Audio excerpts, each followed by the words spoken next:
Best racing in the NASCAR Craftsman Truck Series normally happens under the lights. We are once again under the lights for the NCTS Phoenix 150. A gorgeous evening. Near record temperatures here in the Phoenix area. 78 degrees now as we're getting ready to start this race. Just a slight breeze, so shouldn't affect anything taking place on the track tonight. Take a look at our Ford point standings through 23 races. Skinner and Hornaday, obviously the big story for the championship. We've got a battle for 3rd through 6th. They're separated by 96 points. Also a battle 7th through, or 8th through 11th. They're separated by 96 points. So a great battle taking place all over in the point standings. But also there's a battle that's going to take place to get into the top 10.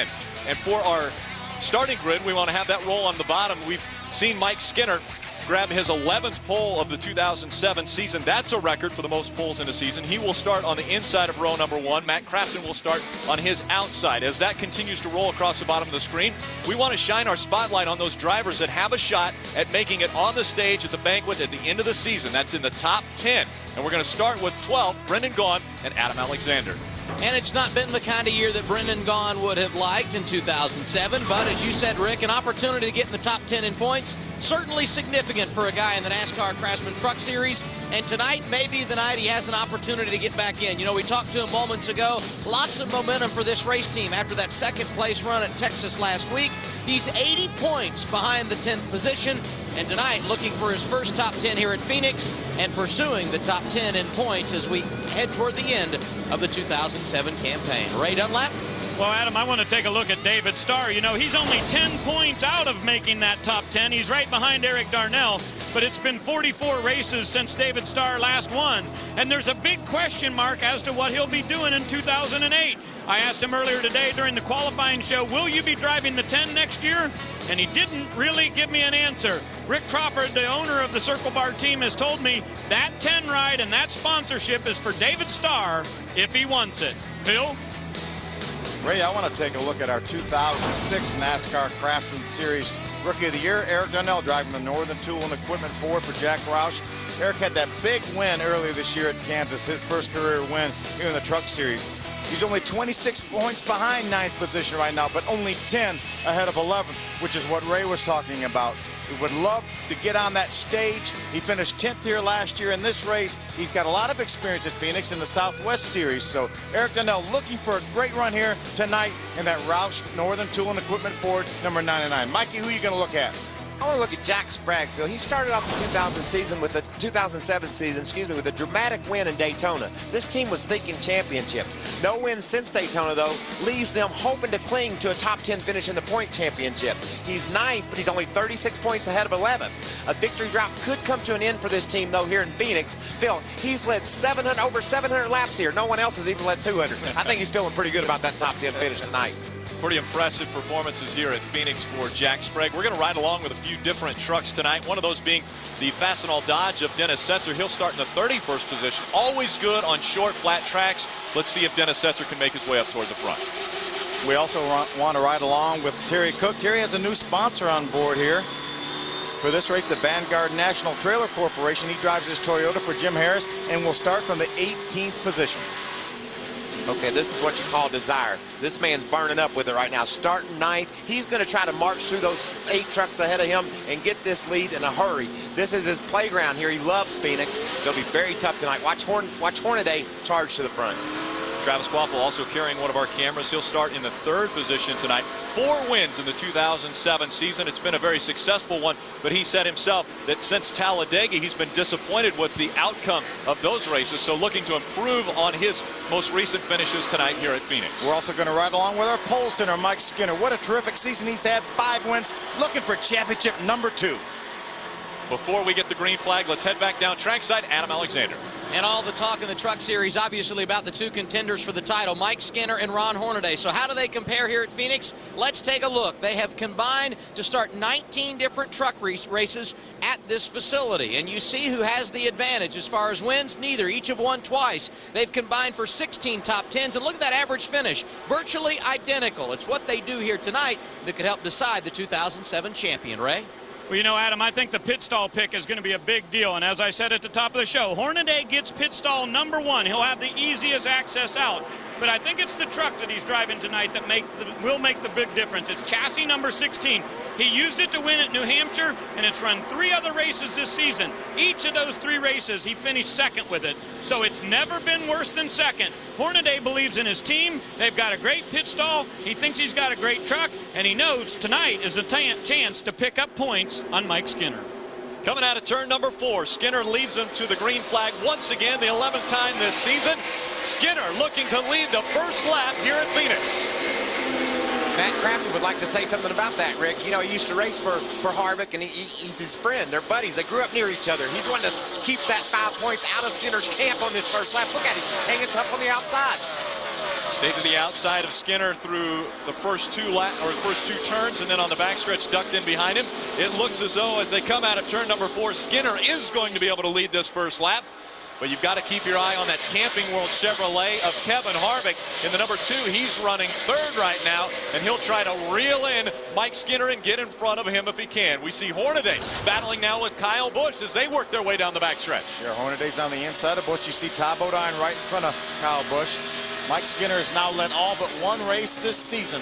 23 of 24 races he has led this season. That's why he's in the leading points. Look at Ron Hornaday down on the apron. Start on 11 poles. It really helps you to lead those laps. They're amazing when it comes to qualifying, and certainly leading the championship. They don't go downhill much from there either. This race, 150 laps, 150 miles from the 1-mile tri-oval here at Phoenix International Raceway. Todd Bodine works to the inside of Jason Leffler. Had to back off, was getting a little bit loose. Had to chase that truck up the hill. That's a battle for the 5th position. Field spreading out as David Starr and Brian Scott get into each other. Caution flag flies for the first time here at Phoenix. See quite a bit of damage. 71 consecutive races David Starr has been running at the finish in the Craftsman Truck Series. There's Brian Scott. Strutmasters.com Ford. A little bit of damage to the left side of that truck. You wonder if maybe David was up under the 16. See if we can figure it out.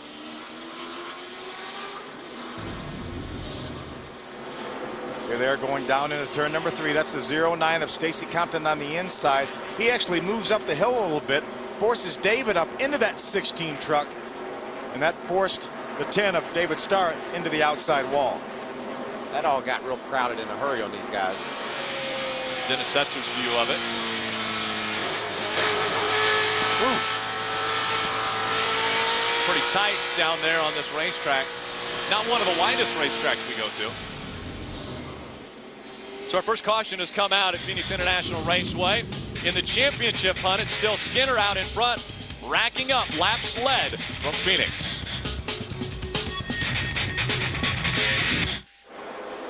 Field coming out of turn number 4. That's the first lap of green flag racing we've gotten back after the caution came out. Mike Skinner still in front of Kevin Harvick, who's taken over the 2nd spot now. Matt Crafton drops back to 3rd. Then it's Travis Kvapil, and a battle for the 5th spot. Jason Leffler and Todd Bodine fighting that out as Leffler holding the position. You look at Hornaday now moving up, trying to get by Todd Bodine. He peeked to the inside for just a moment. Now he's going to try the inside, going to go all the way down on the flat apron to see if he can get by that 30. Now there's no out of bounds here at Phoenix like there is at Daytona, Talladega. He goes down on the bottom like that at Daytona, and they make you pit for a penalty. That's how aggressive Hornaday is, though. He wants to get through these guys and get up there and tend to Skinner. Right now, things are going perfectly to plan for Skinner, though, Phil. He doesn't have a lot of pressure on him. He's led some laps. They're able to stretch away from most of the other trucks. Hornaday's back there battling with Bodine. Todd Bodine running just in front of Ron Hornaday. Ray, what's going on with the 30? Well, Todd said he's a little bit tight in the middle, and crew chief Mike Hillman Jr. says, well, give me a number, how tight? He says, I can't tell you in 4 laps. I need some more time on the racetrack. But he said, we will definitely be needing to make an adjustment later on to loosen up this Lumber Liquidators Toyota. That's what the crew chief says. You don't have to yell at me about it. I just asked him a question. Jack Sprague making the pass on Jacques Villeneuve. There's Rick Crawford, the 14 truck right behind them, racing with the 99 of Eric Darnell. Rick's going to take advantage of that bottom lane being open and jump by Jacques Villeneuve.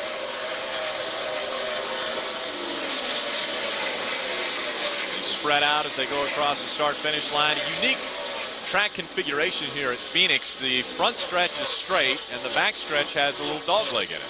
Yeah, and they've changed this track a couple years back, Rick, and they made the exit of turn 2 a little bit more friendly. Used to, that wall came right out and tried to grab you. They still get right out next to the wall off 2. That tells you how difficult this back straightaway is to operate on. Just use the entire racetrack here, don't you, Michael? That's Stacy Compton in that 0-9 this week. Stacy's running in the 25th position. That's Dennis Setzer, the Fastenal Dodge, trying to get by Stacy. There's Jason Leffler, moves to the inside of the K&N Filter Ford. That's Travis Quapple. It's a battle for the 4th position. Jason Leffler's another guy with a tremendous amount of experience here. Open wheel experience, bush experience, truck experience, cup experience. Ooh. Not able to make the pass, and you see Todd Ryan getting on the brakes pretty hard as he looked to go to the inside of Jason Leffler now. If I'm Todd Bodine, I get on him hard too, because it looked like to me Leffler was he's gonna clip the back of that truck he was trying to pass, and Todd reacted to that, I think. Side by side behind him. Yeah, he reacted to it. Now he's gonna take the position.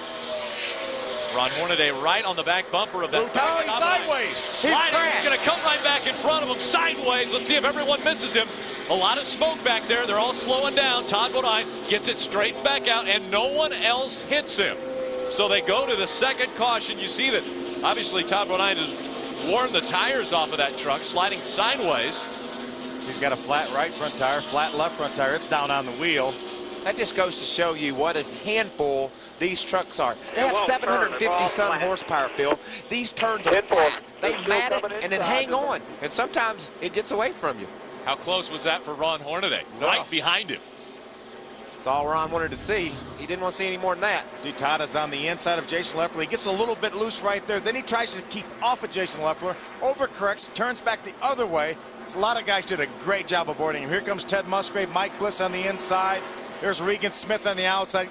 Trucks go everywhere. There's a lot more smoke in the driver's eyes than what it looks like from our up camera. You'll be able to see the smoke clear from Ron's truck. It gets big in a hurry when you spin out.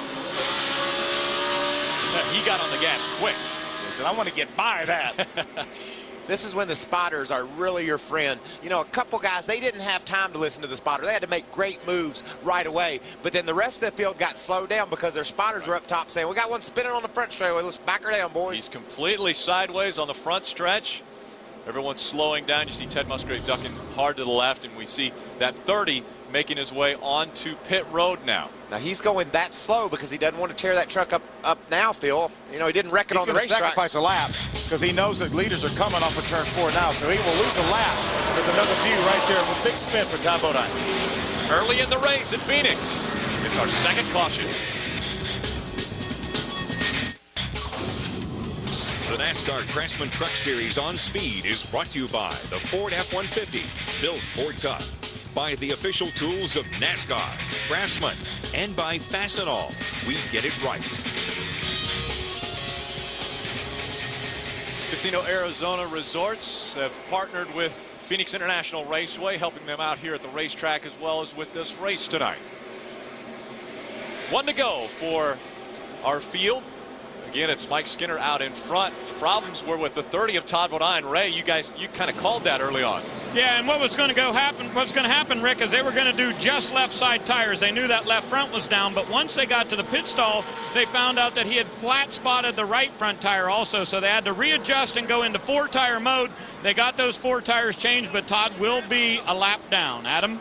And Mike Skinner already playing things cautious tonight. He came on the radio and said, let them know if the 2 wants to lead, I'm not going to race him. If he gets up there and he's challenging us, I'm going to pull down and let him go by. So Skinner looking big picture here. He wants to lead every lap, but obviously he doesn't want to get in a mess to do it, and he's already put that word out on the radio. There's our lucky dog right there, the Aaron's lucky dog, David Starr. Got that involved in that first caution flag, going to green. Green flag back in the air. We are on lap 19 of 150. I think Mike Skinner pulled over. I think Harvick may have been listening in on the radio. I'm going to write that down. You don't see that very often. You know, he said he'd like to lead that first lap and then fall in there somewhere. He had led every lap until just then, but he knew that Harvick would be aggressive on that restart. He wasn't going to take any chances. Speaking of aggressive, it's Ron Hornaday making the pass on that 1 of Jason Leffler. That's for the 5th position. And he wasn't able to complete the pass. Here comes Leffler once again, and here comes Kyle Busch to the outside of Hornaday. Yeah, it's not like these guys are going to roll over and play dead because these two trucks are racing for a championship. They're here to win these races. You can see Johnny Benson getting a run on Hornaday as well. Starting to go the outside, then the inside. Hornaday blocks. Look at him right down on that apron. That apron, that yellow line right there, it's off camber. You hang a tire on it, it helps that truck cut.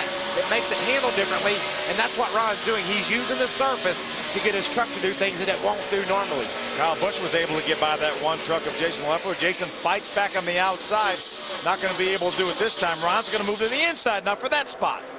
Ron Hornaday looking again. Kyle Busch looking to get back up in front and back into victory lane here in 07. It was Kyle Busch that was able to win the first race for a Cup regular in the NASCAR Craftsman Truck Series. It took him 22 races, though, in the season before we saw Cup regular win. Hornaday continues to battle that one truck of Jason Leffler. Jason was real slow down in the center of the corner, 3 and 4. Now look at Johnny on the inside. Johnny Benson's going to move Ron Hornaday out a lap. Oh, and we've got Stacy Compton turned around in the 09. This would be a big break for Todd Bodine. Todd is the only truck right now 1 lap down, so he will get the Aaron's lucky dog. You know, he had to feel pretty good about losing that lap this early and getting it back. Now he's got to turn that mistake he made earlier into see what happens here. Oh, Jock gets loose on the inside. His truck wouldn't, he went to turn and it got loose, so he went up the hill. And unfortunately for Stacy, he was the guy that was there. Yeah, fortunately, Stacy didn't make a great deal of contact with the outside wall. There's the onboard. You see Jacques move up the racetrack a little bit, make a little bit of contact from Dennis Setzer's Fastenal Dodge on board. The lucky dog has changed racers' mentality quite a lot. You know, he would have done anything in the world to kept from losing that lap 5 years ago when he didn't get a lucky dog. He knew he had it, took his time, got 4 tires, now he's right back in the game. Aaron's lucky dog going to Todd Bodine. Fans enjoying a great race once again at Phoenix International Raceway. Harvick's out front. Sunday, you're not ready for the green flag until you've seen NASCAR Race Day built by the Home Depot. Tune in as the Race Day crew gets you pumped for Phoenix. Don't miss NASCAR Race Day built by the Home Depot Sunday, 1:30 p.m. Eastern, live exclusively on Speed. Green flag back in the air from Phoenix. About a 3-truck length lead right now for Harvick over Skinner. Look at Kyle Busch look to the inside of Travis Kvapil, not able to do it this time. Hornaday goes to the outside of Jason Leffler this time. Always good on restarts is Ron Hornaday. We were at the high banks of Atlanta and Texas where you could go up top and pass, you could run down low. Same thing here at Phoenix. Exactly opposite worlds as far as a racetrack. We're a mile, we're flat, but these guys can use the whole racetrack. That's what makes it so much fun. Even the apron. Exactly, especially the apron. Hornaday was able to make that pass on Leffler. You see a lot of smoke still rolling out of the right side of that. You think that's brake? It's probably, at that point, it could have been brakes, but also sometimes a tire rub will happen early in the go, and maybe it was a tire rub. Who knows? Hopefully it's nothing serious. Yeah, these things slam down so hard when they use the brakes hard that sometimes you'll get a little tire rub. Then they let off the brake, and the front end lifts up a little bit, and you don't see it anymore. The good thing about it is it's going straight with his foot wide open. It's not smoking. That's got to make that team a little bit more comfortable. Adam Alexander, how's Travis Kvapil doing? Not bad. Currently riding 4th after starting 3rd earlier tonight. He came on the radio, said truck is a little free, a 2 on a 10 scale. This is a brand new truck for Travis, and one of the reasons why, as an organization, Roush Fenway in the Truck Series has wrecked 10 trucks in the last 4 races. They're going to a new generation machine tonight. So far, so good. Side-by-side racing here.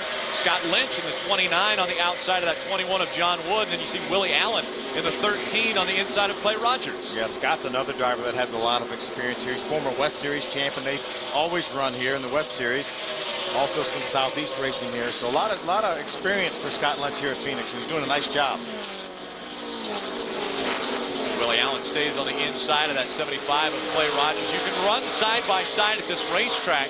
But for how long? I mean, how long can you stay on the outside? Is that a non-preferred line? From now on. For the whole race? For the whole race. Whole race. You know, Johnny Benson spun out early in the going last year. Right.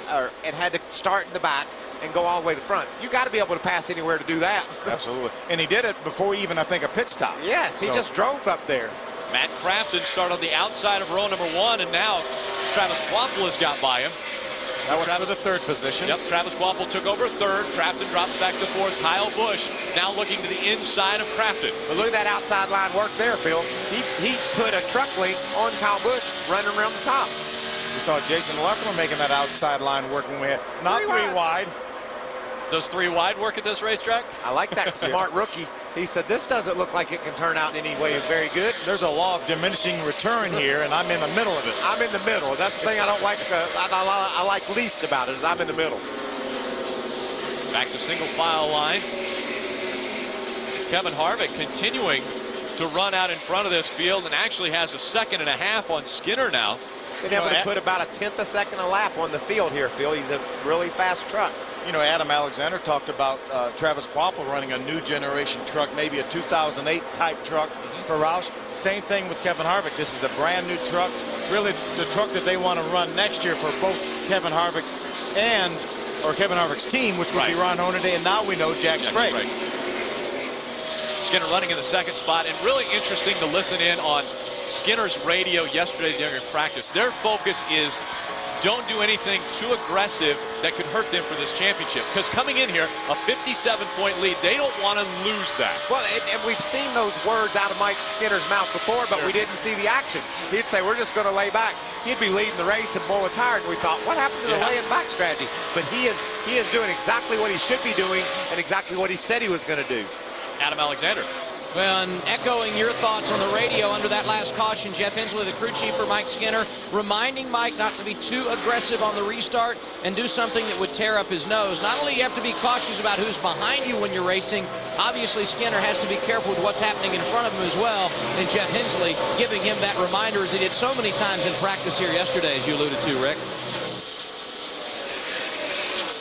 Last 3 races, the victory, 5th and a 3rd. Brendan Gaughan, our Fastenal fast start, started 24th, is already running up in the 14th spot, so has made up 10 spots already in the early runnings of this race. Yeah, Brendan said he had a great race truck, wasn't quite so sure about qualifying. Caution on the racetrack. Problems again with David Starr in that number 10. He gets turned around, brings out our 4th caution of the night here on lap 36. You can see the damage from earlier, Phil. They had taped up that whole front of the truck. And now he's got to go tape up the whole back. Yeah, a lot of damage to the back end of that truck. You see how that left rear corner is pushed in right over top of the tire. You talked about that statistic with David Starr as far as running for 71 races. Obviously, I mean, he's going to want to stay out there on the racetrack, but boy, he is really having a hard time keeping this thing in one piece. He really is. I know his Dennis Conner-led crew will jump on this thing and try to patch it up, as you can see. I mean, that's almost 3 full seasons, Michael, that he's been running at the finish. And I think he's going to be able to run at the finish again. Definitely going to take some work, but they'll get that thing patched up. Heck, we saw Hornaday running at the finish last week. Yeah, he didn't have anything. Front end hardly. He didn't have anything left. No oil pressure, anything. Now we see the field coming down pit road. It's led by Kevin Harvick. Mike Skinner's right behind him. Let's go down to Adam Alexander. And a little bit of air pressure is the call for Kevin Harvick. He said it needs to be just a little bit better. They're going to tinker with the 5 of Mike Skinner as well. 4 tires and fuel for both.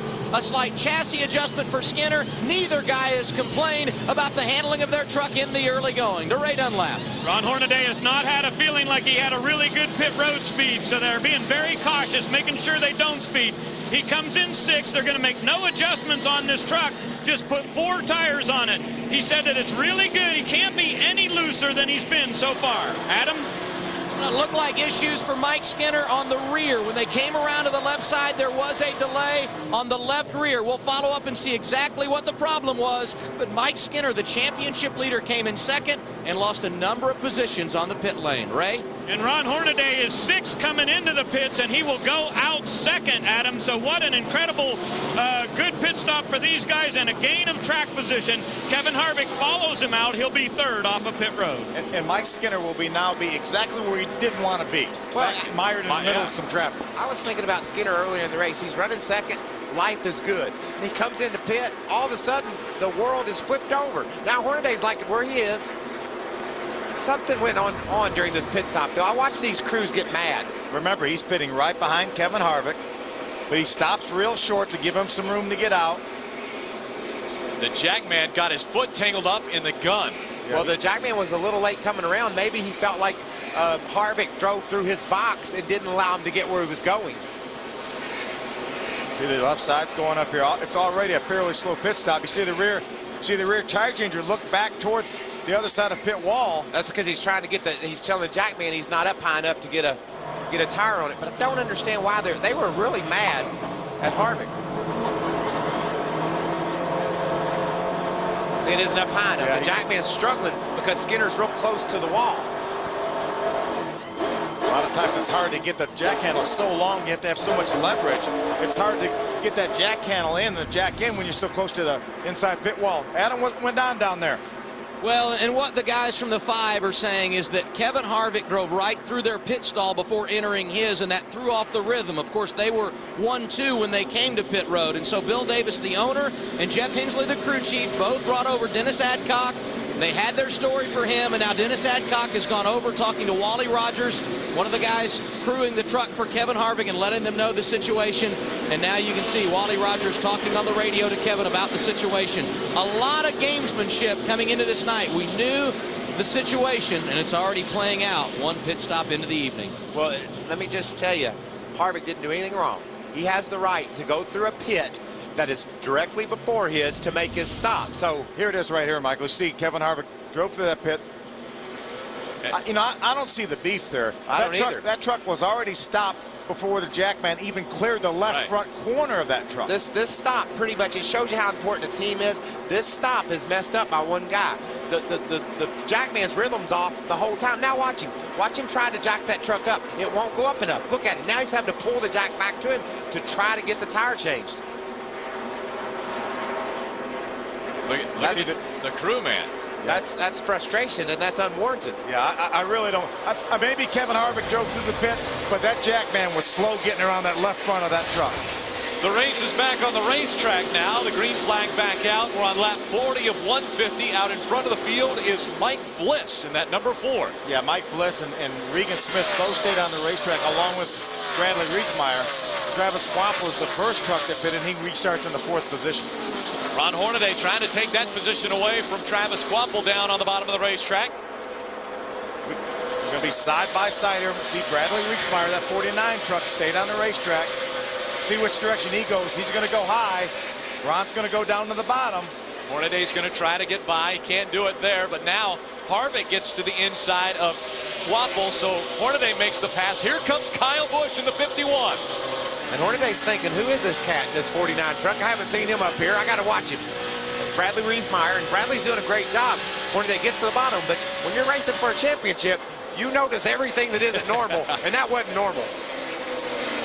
Now Kevin Harvick clears Bradley Riechmeyer, and it looks as though Quapple's now going to go to the bottom of the racetrack, see if he can get by him. And Kyle Busch is going to stay right behind until I'm sure Quapple clears him. Yeah, he's going to be pinned in back there. Right now, you see on the right side of your screen, that's the 5 of Mike Skinner. He's 18th right now on the racetrack. Points-wise, 11 points now separate Skinner and Hornaday. Problems on the racetrack for Eric Darnell. Big damage on that 99 Ford. Yeah, well, you said that was 10 trucks in 4 races for Roush.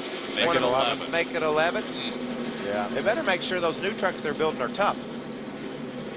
I believe they're built Ford tough. See Jack right there on the left side of your screen. Looks like he's got a flat left rear. It'd be interesting to see if it blew out or somebody ran into him. Uh-oh. You know what? He had some help. Boy, the 75 just absolutely ran into the back of him, getting in the corner, which is the worst possible moment to do that. So you're not going to save a truck if you get clobbered like that. We saw Clobbered out spin out all by himself. Somebody runs into you, boom. Yeah, don't really quite understand why Clay Rogers ran in the back of Eric Darnell entering the corner. Just a mistake on his part, and unfortunately, Eric Darnell is going to pay the price. Safety crews out there taking care of Eric Darnell. Positioned for a championship leader, Skinner and Hornaday. Just 17 points now separating the two. Woo.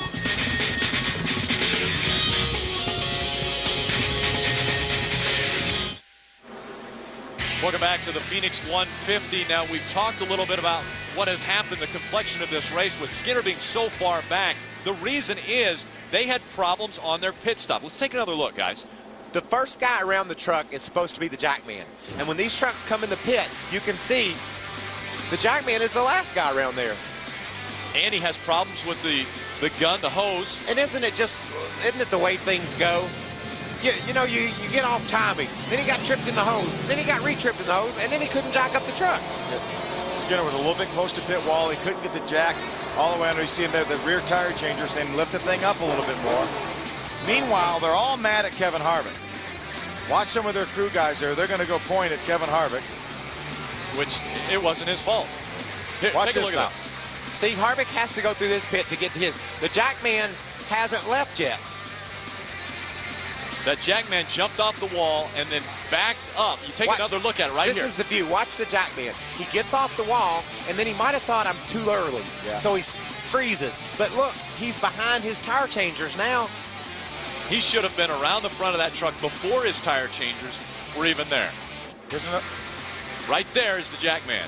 Right there is a Jackman, right there at the left side of your screen. Kevin Harvick's already gone by now. But look at Harvick's Jackman. Right. That's where he was supposed to be. Now, he couldn't have gotten there that quickly because Harvick did come through. Right. But he darn sure should have been ahead of his tire changer. And that's by virtue of the fact that Kevin Harvick was running ahead of Mike Skinner when they came down pit road. Again, they're pointing fingers, but at the same time, they shouldn't be pointing fingers at Harvick. Well, but it's emotion. They knew that something went wrong. And we've talked about it, Rick, all day. These guys are going to play games or not. Oh, yeah. That's all they talked about. Soon something went wrong. The crew said, what'd you do that for? It had to have been you. Where they're running on the racetrack, 15th for Skinner, 3rd for Ron Hornaday. 20 points separate our two championship contenders.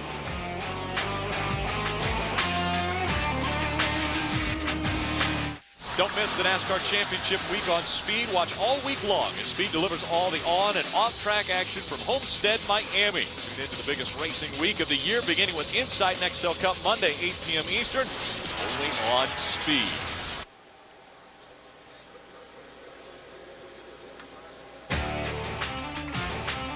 The Miami truck menu as we take a look at what's going to take place next weekend, championship weekend, practice qualifying.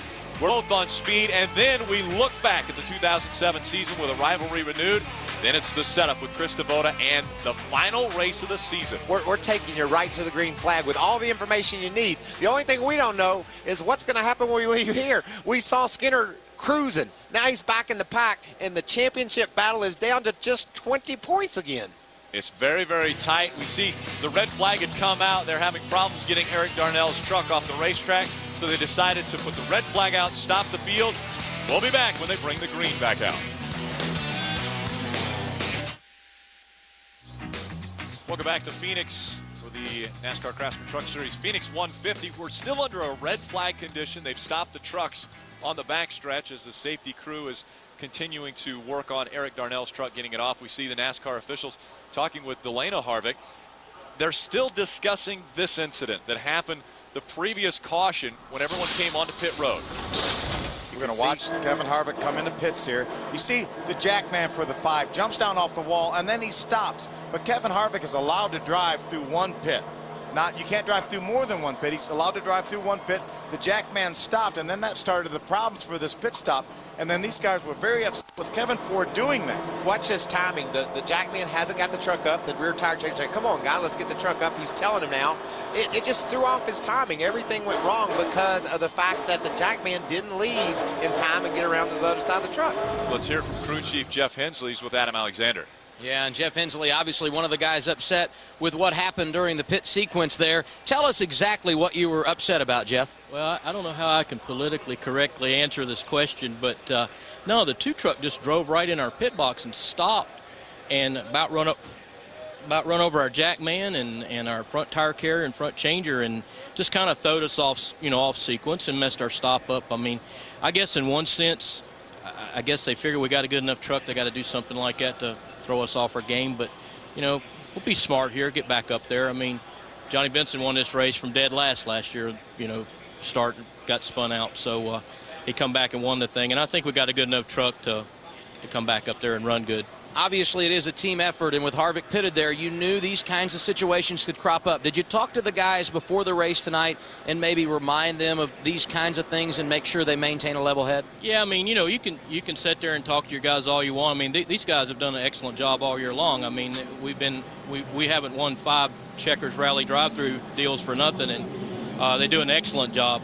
But circumstances like that, we can't control what Harvick does. We can only do what we can do. And, you know, the guys had a pretty good recovery there to keep from actually getting run over and getting hurt. You know, I mean, you see it on the tape there. It was pretty scary. I would think Kevin's professional enough he wouldn't take somebody's life in danger like that over a truck championship. I mean, we all want to win this thing, but not at the sake of somebody's well-being. You know, that was kind of crazy. But, you know, we got a good truck. Mike's doing a good job, and these guys here, they'll bounce back. It ain't no big deal. And there's still 100 laps left, guys, so plenty of time for Skinner to get back in the game here. Let's see if we can talk to Kevin Harvick right quick. Hey, Kevin Harvick, Phil Parsons, I know we're getting ready to go back to green, but just for a second, Jeff Hensley was complaining just a few moments ago about your entrance to the pit road, and he felt like that you really interfered with their pit stop. Best of my knowledge, 3 pit stalls away. Just wanted to make sure I got my nose pointed out. Didn't really know if the 47 was going to pit, and he's pitted in front of us, so yes, if they're mad, they'll get over it. Looks like you have an awfully good truck right there. That thing was able to jump out in the lead. We got a good truck. Worried about might have got it too tight here, so we'll see what happens. All right, Kevin, thanks, buddy. I will just tell you that I disagree with Jeff Hensley, and I know that Harvick does as well. You got to pit. Harvick's got to get himself in a position to leave his pit. Those guys read into all the hype. You know, they heard all the things that might happen, and they just had a mental mistake there that cost them some positions, but it ain't over. You know, Kevin Harvick was able to pick that pit because of where he qualified today. And that was one of the whole reasons, is to play with their minds a little bit, and I think it worked. I think it did too, and I don't see anything dangerous about what Harvick did coming into the pits. Green flag back out here in Phoenix. Still in front, it's Mike Bliss. Regan Smith was running second, but right away, it's the 33 of Ron Hornaday trying to take that position away.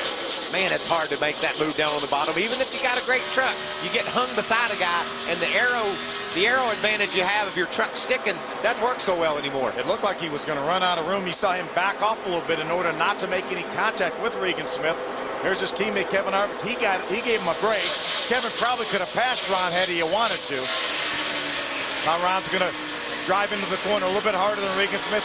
Now Regan's going to fight back on the outside. Let's see if Ron uses that racetrack to come up the hill. He is able to clear that 47 truck. Ron moves into second. Look at Kyle Busch. He gets to the inside of the 2 of Kevin Harvick, and he looks like he's going to try to take the position away. Watch him use that apron up, Phil. See him down there on the apron. That's helping that truck turn, trying to get that position away from Harvick. But Harvick is liking what he's seeing ahead of him. They're all over the place. Travis Kvapil was able to get by him. Kevin Harvick almost lost 2 positions by trying to help Ron Hornaday. Look at this racing. 2 and 3 wide there as Travis Kvapil was in the middle. Kyle Busch was on the outside. He had to check up.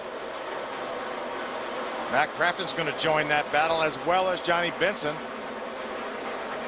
Battle for the lead. Hornaday all over the back bumper of Mike Bliss. I think he was against that rear bumper. Adam Alexander. Mike Bliss, a former winner here, playing pit strategy early. When a number of trucks came down at lap 37, he did not pit. Hornaday loosens him up, and perhaps the pass for the lead, guys. Side by side, Hornaday has let Bliss know, I want that point. And so Bliss backs off as they get into the turn, and it looks as though Hornaday is going to get his 5 bonus points for leading a lap. Look at this battle. Top 5 trucks, 6 trucks. Oh, Drop into the wall. Regan Smith gets into the wall as well, and the caution will come out once again. Regan Smith just didn't have Travis Kvapil cleared. He pulled up and forced Travis into the wall. You know, I thought that could happen. Did you see that mess? They were all over each other.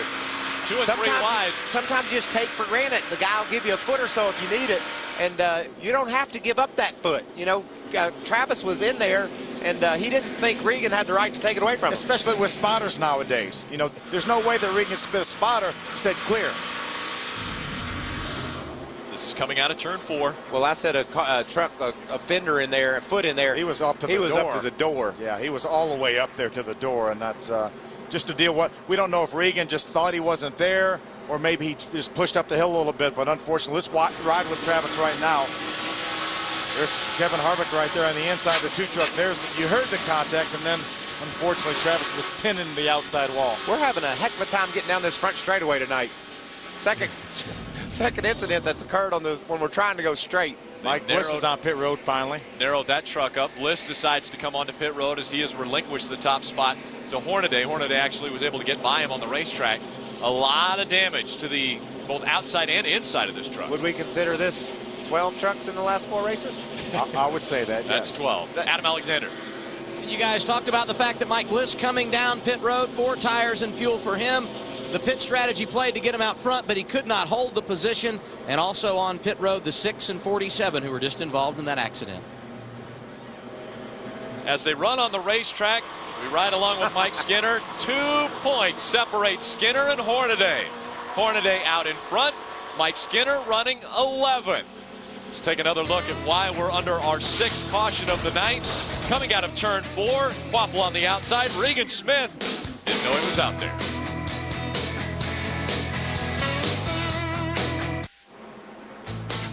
Welcome back to the NCTS Phoenix 150 from Phoenix International Raceway. Casino Arizona Resorts partnering up with Phoenix International Raceway for tonight's race. Beautiful facility, Phil. Sure is. Really is. 1 and 2. Camping World Chevrolets. Ron Hornaday in front of the field. Then it's Kevin Harvick. Now, does Kevin Harvick try to get in front of Ron Hornaday? Absolutely not. Absolutely not. He would love to see that 33 truck lead till they have to make another pit stop. Does he block Kyle Busch? Of course. That's his job, whether his truck's leading or not. You know, he's got to be a guy that, you know, he's got to hold his position. Is this the perfect position then right now for Kevin Harvick? Well, right behind his truck leading. It's a perfect position for both 1 and 2. They both like where they're sitting. Ron knows he's not going to get hassled with, and Harvick likes what he sees when he looks out his windshield. Now, the other part of the equation is the 33 team. Rick Wren calling all the shots for that, right? And I'm up on top of the pit box right here. I want to show you some essentials whenever you're a crew chief. Number 1, you got to have a stopwatch over here, right? Of course, you need the cell phone because you might get something important. And maybe the most important of all, how about some Tums? Are you nervous or what? I think I've eaten a half a bottle of those in the last 3 races. You know, this is crunch time. There's no room for error. My guys had a great pit stop. There's no room for error for the driver, for the spotter, for the decisions. It's crunch time. And sometimes you got to have some Tums to settle the stomach down. All right, so Rick Wren is a little bit nervous up here. Now, here's what the guys just did. They went out onto the pit road and they put a bunch of Coke down on the pit road. Hornaday had said on the radio that he needed a little more forward bite coming off of the pit road. So these guys got their Coke out. They got it all brushed in. That'll make the pit road a little bit more tacky for the next round of pit stops. They put their 1 set of stickers on that last pit stop at lap 35. I like Coke too much. I couldn't pour it on the ground like that. You could buy extra. Well, I know, but it just hurts my heart to see it going out like that. Another use for a can of Coca-Cola. I used to use it to clean windshields on my dad's taxi cabs up in Detroit when they get all filmy and stuff. Use Coca-Cola, it cuts right through that stuff. Not a product I would have used to clean anything, I didn't think, but obviously that's another use. We're car guys, Rick. Coming out of 4, we're about to be racing guys. The green flag flies once again. It's Hornaday in front of Harvick, and look at Kyle Busch. Look at the inside in turn 1. Harvick's going to give him room, but he's going to race him hard. He wants to stay in front of that 51 truck. He wants to stay right behind that 33. Do you know that 51 truck, he's a Chevy too. He understands the big picture. He's not going to push the issue. He'll go up there and lead the race if he can, but he's not going to take any unnecessary chances. Looks pretty good to him. 3 Chevys out in front leading this race, and the championship battle gets tighter every lap. 1, 2, 3. Hornaday, Harvick, and then Kyle Busch. Harvick hasn't found victory lane in the NASCAR Craftsman Truck Series for quite some time. The last time was at this racetrack back in 2003. Yeah, and he won twice in a row here, 2002 and 2003. Ray Dunlap. I talked at the top of the show about the truck that Ron Hornaday brought here. It's chassis number 16. He's got to win in 3 seconds in this thing. But the big question up at Harvick's shop this week was, should they bring the truck that Kevin Harvick is driving? As Phil told you earlier, it's their new generation. It's chassis 18, and they think it's a little bit better than the one that Ron Hornaday's driving, but they couldn't take a chance of using an unproven piece. They hadn't even had a chance to test that thing. So Ron Hornaday brought old reliable. Harvick's trying to see how good their new stuff is going to be for next year. Well, right now, pretty good stuff going on in front. That's the 10th lap that Ron Hornaday has led. The guy who's led the most laps in this race up to this point is Mike Skinner and Mike Bliss. Both had led 18 laps. This reminds you of Formula One on speed. I love watching Formula One. You see the two cars that look just alike out in front. This is a situation where the sponsor doesn't care which one of them's leading. It's the same sponsor. So, and there are definite team orders in that team right here. The guy giving the orders is running second right now. Adam Alexander. Well, what about this ride after the issue on pit road? Mike Skinner restarting 18th. He's already back up to 9th in the running order. We heard crew chief Jeff Hensley say earlier, we feel like we've got a really good truck. They've battled through the adversity and now find themselves with an opportunity to pounce again. There it is right there. 9th for Mike Skinner, 1st for Ron Hornaday. Hornaday now is 10 points behind Skinner, but if he can keep leading this race, he only lacks about 6 or 7 laps, and he will eclipse Mike Skinner's 18 laps led, and he would maybe be in position to get 5 more bonus points, move even closer. everything went wonderfully last week for Hornaday until the last few laps. Yep. And so that's what I love about this sport. The complexion changes constantly. And the guys on pit road, the drivers on the track, they have to understand, they have to be fluid. They have to change with what happens on the racetrack. Mikey, look at this graphic right here. These are on racetracks from 1 mile to 1.25 miles, which is what Nashville is. Gateway's 1.25 miles. These other racetracks, 1 mile. Ron Hornaday, first, second, first. And look at Mike Skinner. A great record other than Gateway when he had trouble, but no match for what Hornaday's done. And that's why Hornaday is in this point battle.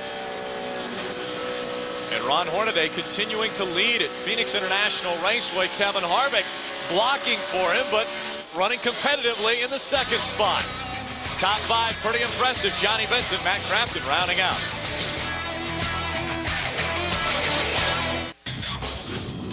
Coverage of the NASCAR Craftsman Truck Series on Speed is brought to you by the official tools of NASCAR. Craftsman, by Fastenal, we get it right. And by Edge Products, the leader in performance electronics. 7th caution of the night has come out at Phoenix. This one coming out on lap number 71. Coming down pit road, it looks as though the field will make their way onto pit road, Adam. And Mike Skinner getting word on the radio from Jeff Hensley. Be nice and smooth, guys. Once again, Kevin Harvick pitted right in front of him. This time, though, Harvick much earlier through the box. It's going to be 4 tires for Skinner. They're also going to make a chassis adjustment. No wrench for Kevin Harvick, just 4 tires and fuel for him. Slight air pressure. Right side tires on for Skinner. They work to the left side. These stops appear to be seamless, Ray. This should be the last stop for the Camping World Chevrolet for Ron Hornaday. The guys are going with 4 tires, and you see no chassis adjustments whatsoever. Everything was smooth on the right side. They come in as the leader. They'll put 4 tires on. They're going to lose a couple of spots. A few guys must have not done 4 tires, but Hornaday will come in first and go out third. See, Clay Rogers picked up 15 positions and John Wood 9, so more than likely they, at the very most, put 2 tires on. So Ron Hornaday will win this race off pit road.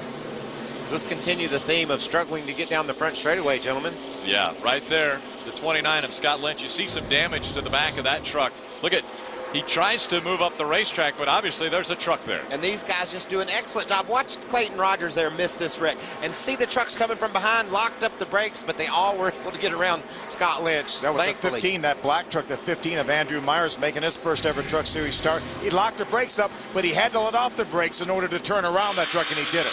And the lucky dog we saw going to the pits there earlier is Travis Quapple. He was involved in the crash earlier. He got his lap back. See a little bit of the damage still to that K&N Ford. You know what this does right here is it puts all these teams in a window to make it the rest of the way. The pit window is somewhere between 80 and 90 laps. We've only got 77 laps to go right now. You can see Sprague is back in the pit. They're going to top it off with fuel and send him back on his way out onto the racetrack. Something on the left rear too there. I'm not sure exactly what that was about, but he's got a fast truck. Look at that. We've got several trucks that stayed on the racetrack. Mike Bliss again stayed on the racetrack, as well as his teammate Dennis Setzer right there, the 18, the 59 of Terry Cook, the 00 of Andrew Lally. So several guys stayed on the racetrack here. Well, you know, Dennis Setzer won a race earlier this year. He never pitted. And he's already pitted once. So that might be his allotment for tonight.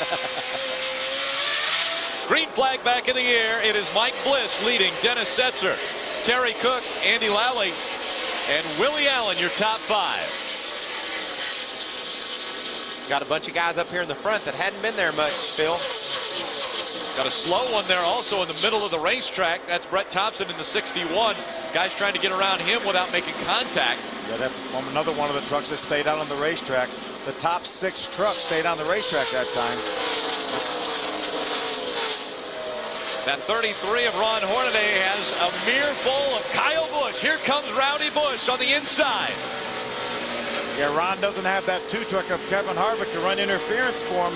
But he's going to get a good run on the outside. Can Kyle hang on there? He does. He's able to keep that position on the inside, and they'll race him down into turn 3. Kyle's going to use that apron to try to get that truck turned in the center. Ron's going to fight back on the outside. Kyle's got to keep that truck down off of Ron.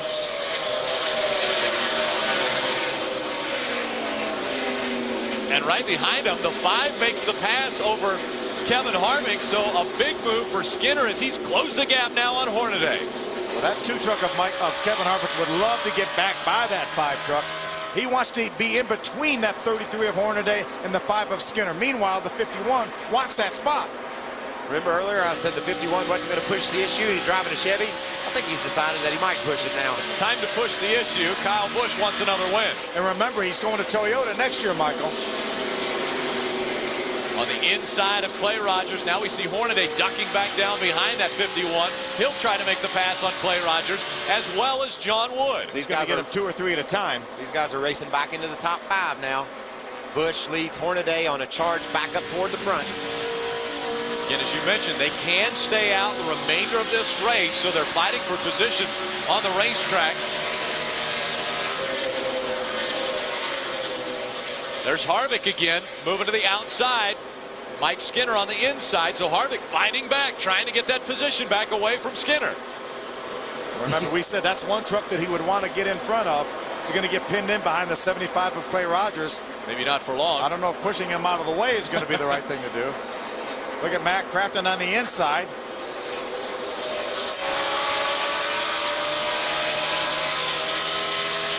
Let's take a look back at how Mike Skinner was able to get by the 2 truck of Kevin Harvick. You see Kevin's going to go to the outside of the 61 of Brett Thompson, gets pinned in for a minute.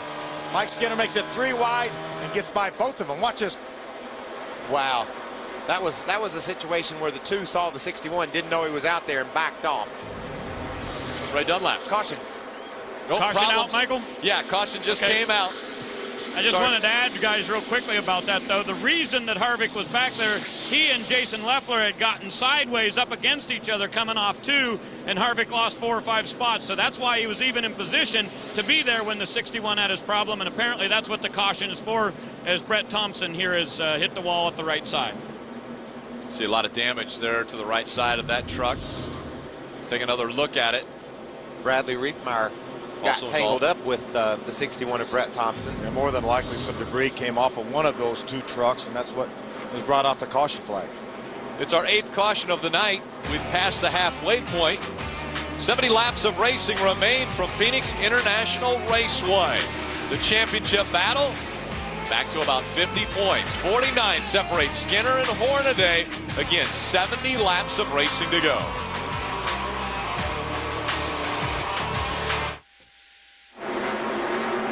Welcome back to the NCTS Phoenix 150. Pace truck off the racetrack. Bliss in front of the field. Setzer right behind him. Bliss may be taking a page out of Setzer's win book. We're hearing there is potentially pit strategy coming into play for Mike Bliss. Think they can go all the way, Phil? Well, I'll tell you, he pitted on lap number 55. Adam, do you think he can make it all the way?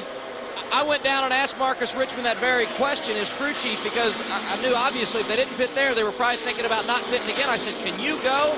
And he had a big smile on his face very confidently. He said yes. Little doubt the driver can handle it. Mike Bliss, a lot of experience here, a former winner.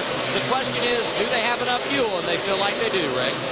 And Adam, let's look back a position. We've got a good battle as Rowdy Bush is trying to go around Dennis Setzer. He'll get that position for second. Now it appears that Dennis Setzer will be the driver of that number 4 truck next year. There's still a big question mark as to what will happen with the 18, but Lori Hamilton, the owner of that team, told me they have a verbal commitment for Dennis Setzer to be driving in the 4. And if we move back just a position, you can see that Terry Cook is back there having a good run tonight. They've got a new sponsorship from Vanguard Trailers on that 59.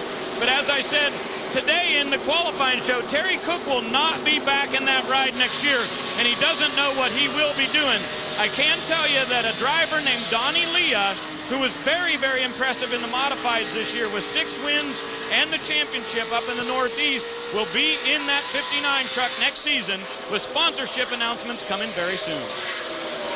Yeah, Ray, while all that was being said, we saw Skinner back off when it was Hornaday on his inside, so it looks as though Skinner is just kind of going, all right, you do whatever you need to do up there. I'm just going to be comfortable back here. Do you remember we heard Skinner say he just wants to keep that 33 truck in sight?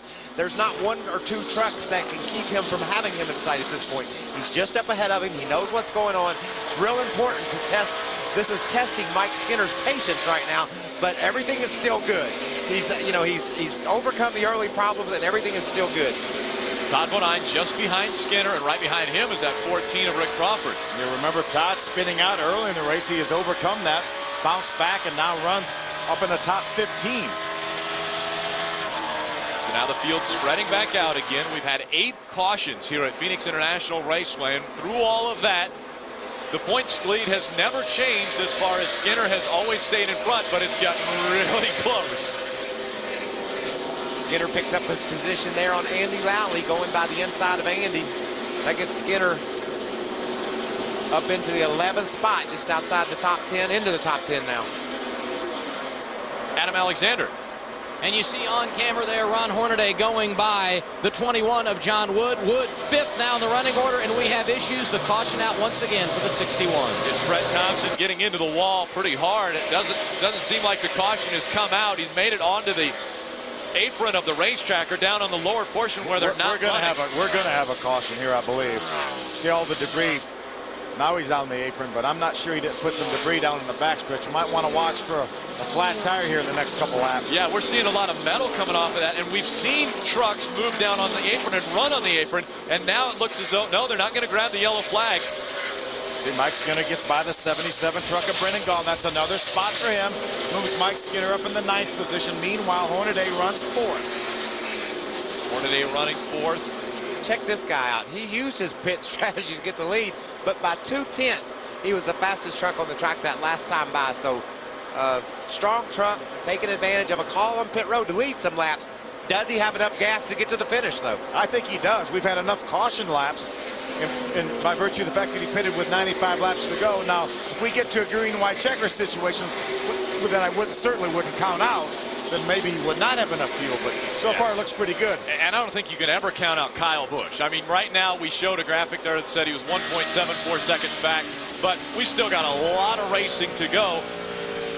We've only completed 92 of the 150 laps. And there's that 33 truck of Ron Hornaday getting another spot. He gets by this 18 Fastenal Dodge. Dennis Setzer moves him up to 3rd now.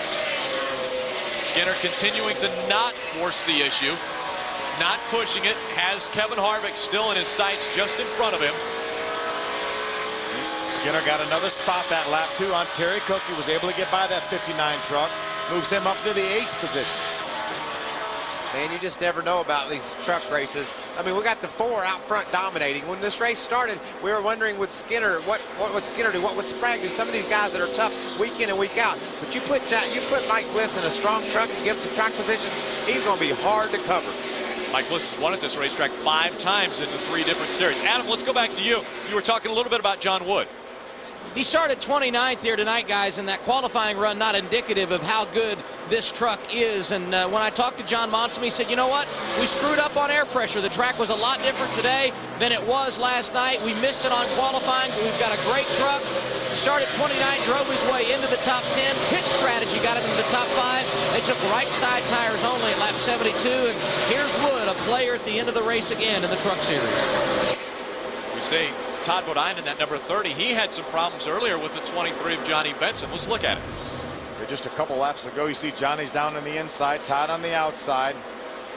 Comes off the corner. Johnny slips up a little bit, makes a little bit of contact, does a nice job saving that Toyota. Todd just got a good run off that corner, Phil, was able to aim that truck a little bit more left than Johnny thought he was gonna. Johnny ran out of room and actually made some contact. Almost 2.5 seconds now separate Bliss from Kyle Busch on the racetrack.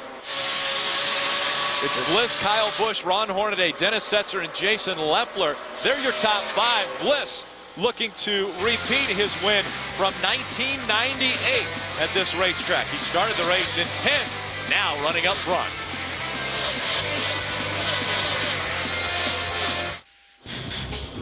Next week, it's championship weekend on Speed. From Homestead, Miami, we have practice for the Truck Series at 10:30. Then qualifying, find out where they line up for the final race of the 2007 season. And building up what took place all year long, a rivalry renewed.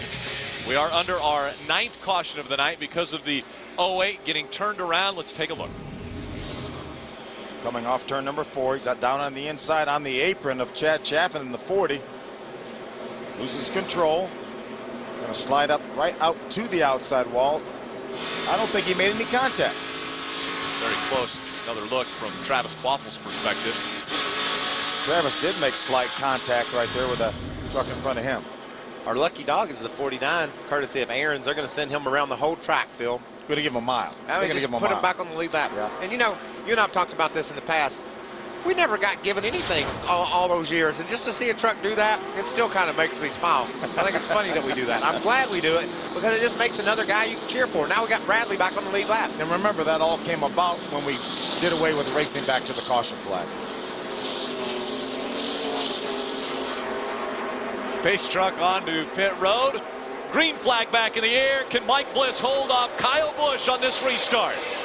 This restart is going to be very interesting for Mike Bliss. If he can hold this lead now, he has proven to be every bit as fast as that 51 truck of Kyle Busch. And he did. He drove off turn 2 with a truck link lead. He's proven to be faster than everybody. He really Hornaday has to worry about the number 1 of Jason Leffler trying to get by him. Hornaday just drives hard down in the corner, then moves up the hill. Trying to get that one truck out of the gas. He's able to do it now. Kevin Harvick's going to get right inside of that number 1 truck. Kevin Harvick now trying to make the pass on the 1 of Jason Leffler. Harvick loves that spot just behind Ron Hornaday. I think he feels like he's more in control of what's going to take place. Yeah, Ron Hornaday wants that 2 truck of Kevin Harvick right behind him. Give him a little bit of insulation as you see Kevin go ahead and makes the pass on Jason Leffler. He knows he's not going to get hit from behind if that 2 is behind him. That's just one less thing he can worry about. Or past, for that matter. Couple trucks back, though, is Mike Skinner. See Skinner off turn 2 there on the inside of Todd Bodine. I think Todd may be on the outside of him. I think Todd's going for that spot on Mike Skinner. Bodine trying to take it away from Skinner, and it looks as though Skinner won't race him for the spot. Lets him have it. Inside of 50 laps, 48 to go. 47 now as they cross the start-finish line. 34 points the difference between Skinner and Hornaday. Well, it was 34 points. Now it's 30. Because of that pass Mike Skinner made on Ron Hornaday. I think now it's 30. Ray, what's happening with the 30? Well, remember, he came down to pit road on lap 14 after getting spun there off of turn 4. But on the next round of pit stops, they made a shock adjustment on the left front for that 30 truck. And Todd Bodine said that really brought it to life. He said it was so tight in the center, he could barely turn it. But they made that shock adjustment, and it's been a lot better ever since. Just got another spot, Ray. Got by the 21 truck of John Wood. That moved Todd up into the 7th position. That's what Skinner's trying to do now. He knows that's 4 points right there, Phil. Trying to grab those 4 points away from John Wood. Adam. And the report for John Wood, Rick, very, very loose. We talked about the fact they took right side tires on lap 72, and now it's a caution on the speedway for the 29 of Scott Lynch. Lynch getting turned around. Now, actually, you would think this would help Mike Bliss, but we've already seen that Bliss is going to be able to do good on the restarts, and we think he's going to have enough fuel. He has all the information he needs right now, Phil. They lined up behind him for a restart. He drove away from them. Every time a caution flag flies, he gets better gas mileage. He gets closer to making it to the end on gas. But I think if I was him, I would not want to see these caution flags if we had enough fuel, because you take a chance of spinning the tires, you take a chance of missing the gear. So many things can happen. Somebody coming up being aggressive with you. Somebody being aggressive with you. But he doesn't know he's got enough gas yet. You can see the caution here. Scott Lynch gets sideways off 2, winds up sliding to the bottom of the racetrack. But he's not sure if he's got enough gas, so I'm pretty sure he's happy to have these cautions. He's happy to have the cautions, as you see Aaron's lucky dog there, Justin Marks, the 03 truck. He's another guy happy to have a caution. He's a whole mile. Just a mile is all it is.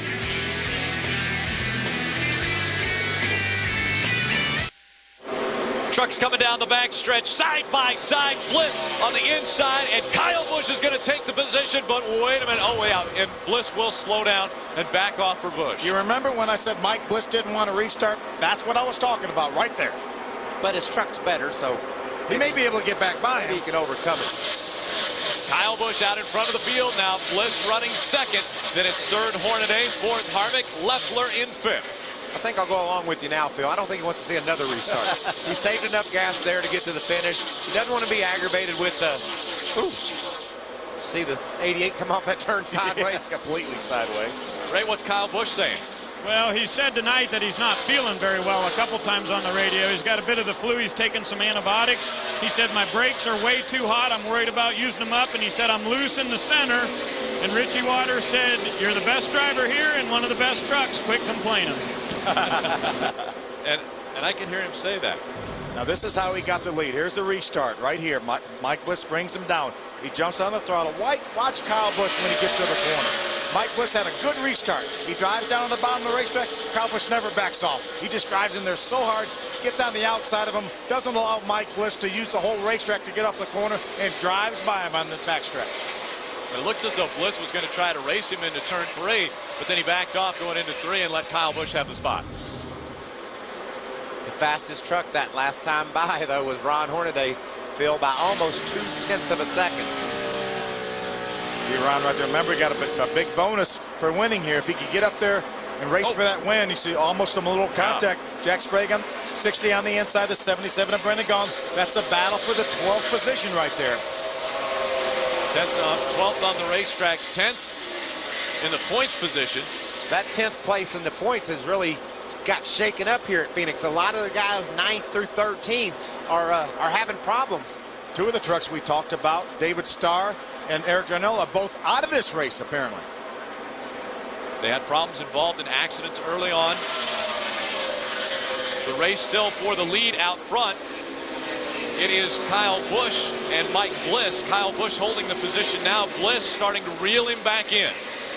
We saw the Ford truck of Mike Bliss when he had the lead was the fastest truck on the racetrack. Now he's got dirty air. He's got that 51 truck in front of him. He may get a little aero push. It's not quite the same thing as it was before.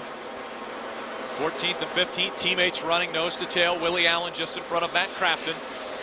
Matt gets a good run through the center of the corner, dips down to the apron to try to help that truck turn. Not able to do anything. Now he's got the 9 of Ted Musgrave right behind him. Only 36 laps of racing to go from Phoenix. And now here comes Bliss. Looking to the inside. He'll back off though as they go into the turn. He'll try to get that truck like we talked earlier down on that yellow line, get it turned a little bit better and drive up beside Kyle Busch, and he does that. Yeah, he does. He's going to get that nose up beside him. See what he can do when he gets down to 1. He's going to drive it in there hard. Mike Bliss looking to get Bobby Hamilton racing back in victory lane. It has been quite a few years. The 33 is about 2 back. 33 into the thing. He has to be aware of that 33 back there. He don't want to bring that into the party. You know, he wants to try to do, they were able to drive away from the 33, but when Bliss got side by side with our leader, they lost all their momentum, and here comes the 33. Bliss has got to settle down and make another run at Kyle.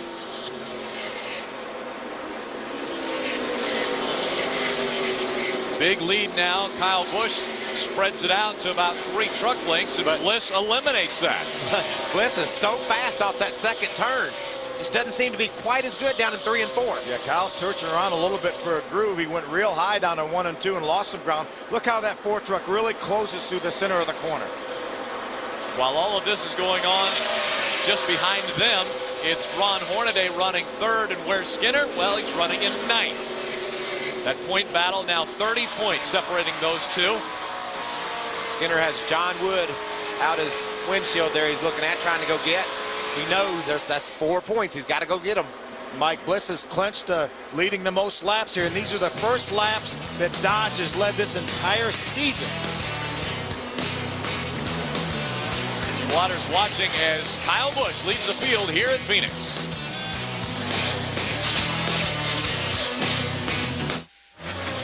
Mike Skinner still running in the 9th spot. Ron Hornaday trying to chase down Kyle Busch.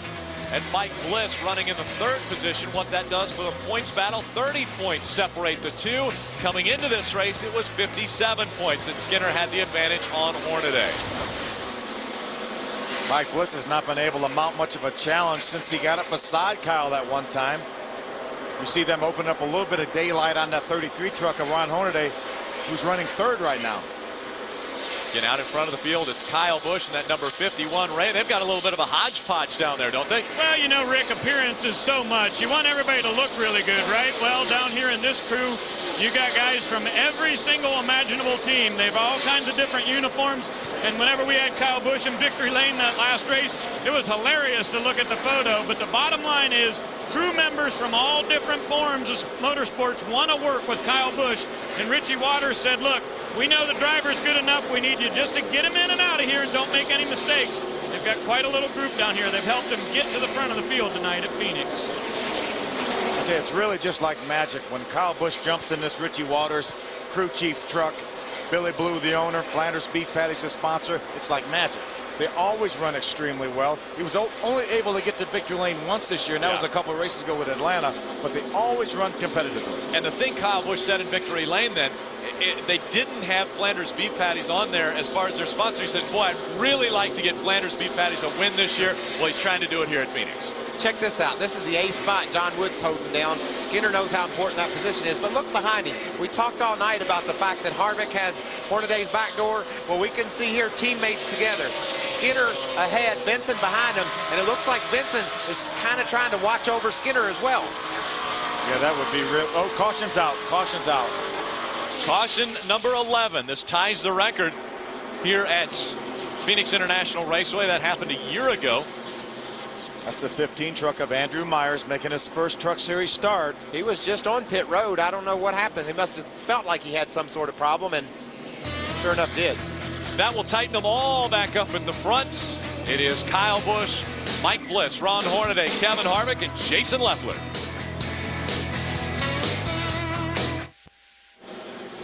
Welcome back to the NCTS Phoenix 150, Phoenix International Raceway. You're hearing a little bit of communications, Michael. We talked about it, the fact that all night long Harvick's had Hornaday's back door. Check this out. Clear ball 1 out the back. He's not pressing us. Buddy, I was just saying to see if he could run a little interference for us here.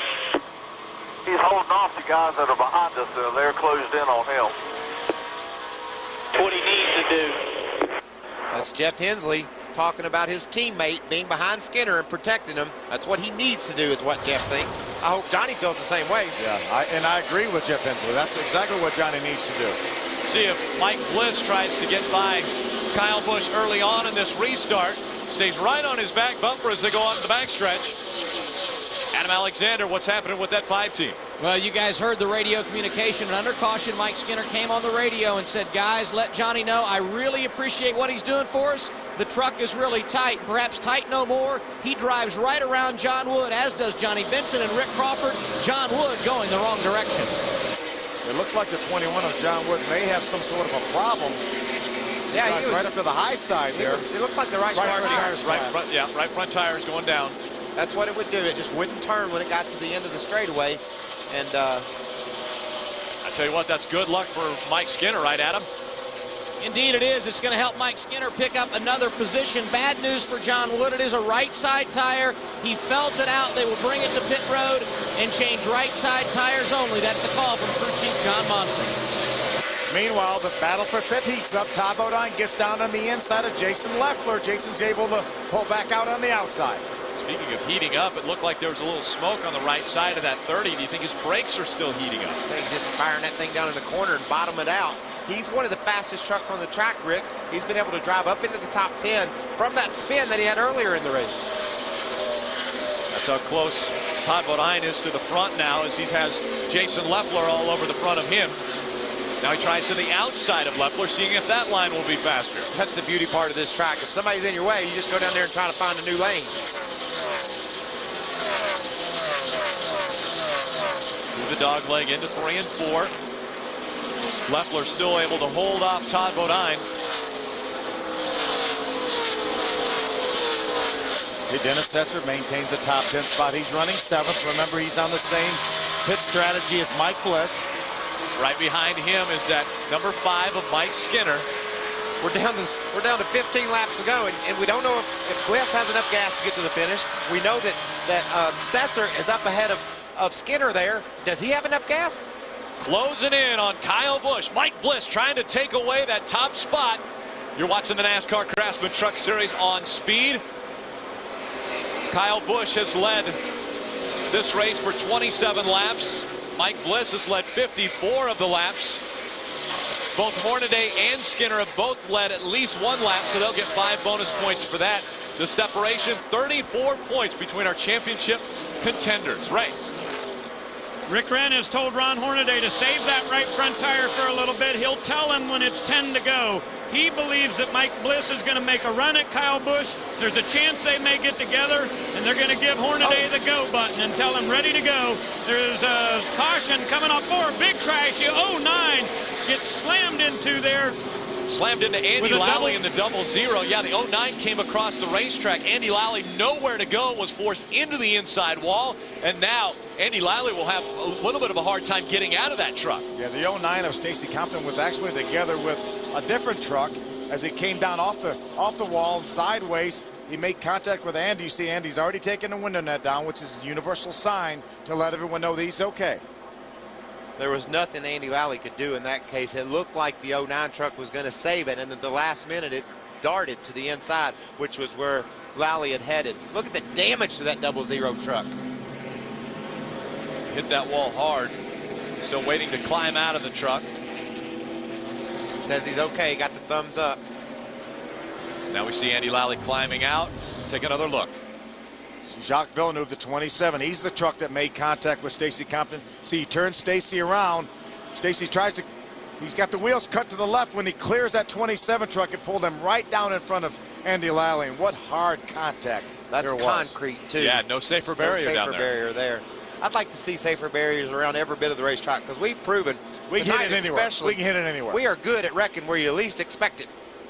We've had a lot of wrecks on the straightaway this entire race. Right here, coming off of 4, we've had several spins and wrecks, and boy, and the angle too. Andy hit it at the angle. If he would have been about 20 feet around that, it would have been a little bit better angle. Straight, we ride along with Terry Cook. Right in front of him, that's Andy Lally. Hard hit. Debris flying off the racetrack, or the truck, and in front of Terry Cook. I believe Terry Cook needs to come to the pit. Sound like he ran over some of that debris. Sure does. Watch this now. You see that the wheels are turned, and Andy's coming along there. He thinks he's completely clear, but look at it break the inside wall there. Broke the concrete on the wall.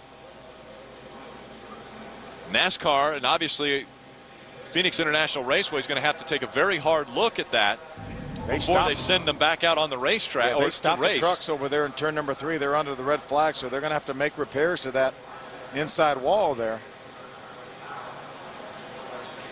It shows you how hard a hit that was. That was a big, big hit. Now, I guess the big question would be, will they have to repair that wall before we go back to racing? They'll have to make some sort of attempt to repair it.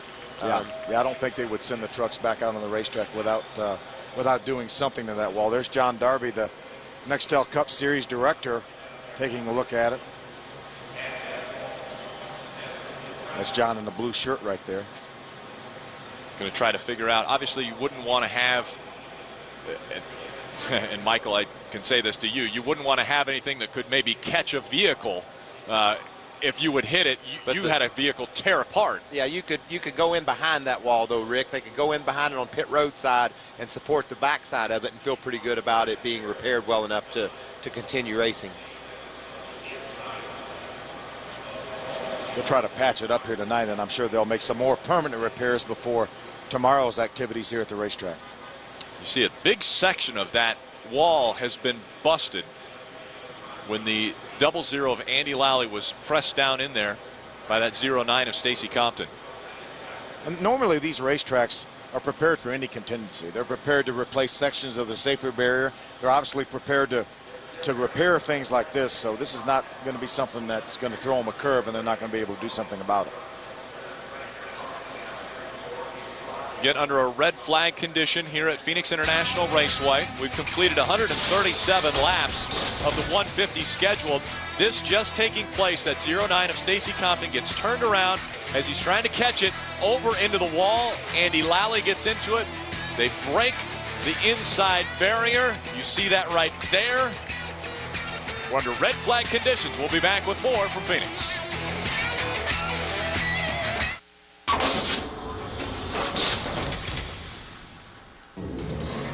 You know, all the guys down in the garage area are always looking for the very next best toolbox, and Craftsman has a great new one. This one is portable, and it's from their AXS series.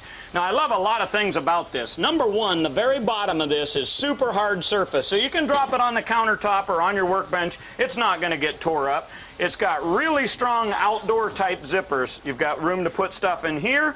On the inside flap, you can keep all your Craftsman wrenches, lots of tools here, and it's got netting, so you can tie this up and make sure nothing comes loose. But check out this feature.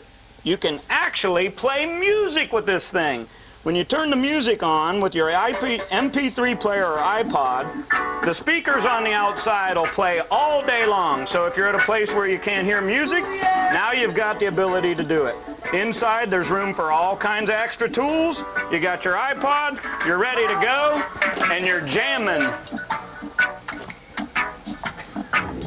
Well, check out this Craftsman Tools of the Trade, another great programming on speed on demand. That thing was a bad mamma jamma. Again, red flag conditions. Andy Lally's truck being carted back into the garage area. This is how that all happened. Jacques Villeneuve into the 09. We've seen Jock respectfully race these guys the first 3 or 4 times he's tried. He's got a hold of a couple guys tonight. He was down on the inside of Compton, spun him around. Andy Lally was just a victim of circumstances. Now look at how hard this hit is. Ooh. For both those guys, those trucks are totaled. They really are, and that inside wall fortunately gave way a little bit by braking. That was a good thing. That's a bad hit that Andy Lally takes. He almost runs, I mean, basically head on into the wall because of the angle that he hit it at. So that's the damage to the truck. They continue to work on the wall. And that's the good side. Bringing in a portable barrier, we believe, that they will try to set up in that wall. They had a tow truck up there. I believe they were going to try to push the wall out a bit. So NASCAR and Phoenix still working on that, Ray? Well, yeah, that's exactly what I just heard on the radio, Rick, is that they will bring a Jersey barrier in there and set it up behind. Basically, they're just concerned that if another vehicle were to hit there, that it could come clear through the wall. So they believe that'll be enough reinforcement to keep that thing steady enough for them to be able to finish this race, for us to run the final 13 laps of tonight's event here in Phoenix. So that's what the forklift is for. They're going to grab one of those barriers. That's the damage, and that's just one portion of it. There's a section that has been pushed back. That's one area where there's a crack in the wall. If you move up just a little bit further, that wall is also cracked a little bit farther up, about 10 to 12 feet further on there. So a big section has been moved out. You know, it's funny the nerves these guys have. Even when they try to be lighthearted, it doesn't seem to come across right. We heard Jeff Hensley earlier, and then Hornaday. Yeah, I'll tell you right now, Ron Hornaday, obviously, he's inside 15 laps to go. Just had a little bit of conversation with his crew chief, Rick Wren. Rick's trying to bring him up to date on what everything's going on. Not that Ron can't see it, but anyway, this just happened just a few moments ago. Listen in. The Ford truck has 18 more laps on his tires than we do. So what does that mean? Where a truck's not very good because I can't pass him? I know that, Rick. He stayed out. I just wanted you to know all the facts, best I can tell you. I don't need to know the facts. There's just 2 of them in front of me. I got to pass before 10 to go.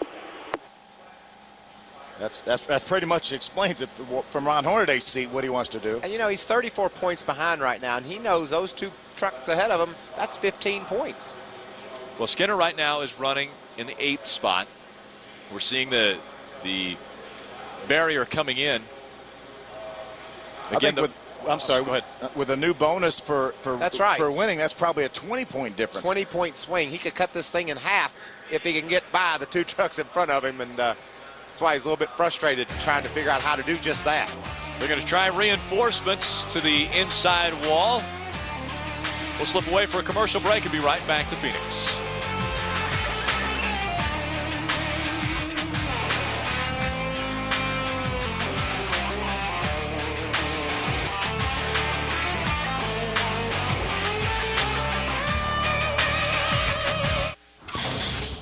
The NASCAR Craftsman Truck Series on Speed is brought to you by Toyota, moving forward, by the official tools of NASCAR, Craftsman, and by Aaron Sales and Lease Ownership. Nobody beats Aaron's, nobody. They continue to work on that inside wall. We're under red flag conditions. And Kyle Busch still out in front of this field as we have just 13 laps of racing to go from Phoenix. Let's get caught up as to how we got to the point we're in now. Lap 4, first caution comes out. Problems with the 16 and the 10. They get together and pinch into the wall, so David Starr has problems. There's lap number 14 coming off turn number 4. Tabodan on the inside of Jason Leffler loses control.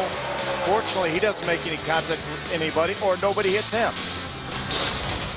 Lap 21, Joey Clanton gets bumped into for the first time tonight by Jacques Villeneuve and spins innocently into the outside wall. It gets a lot worse later, though, Phil. Here's lap number 42. Eric Darnell gets run into from behind by Clay Rogers, makes hard contact with the outside wall, puts an end to his day.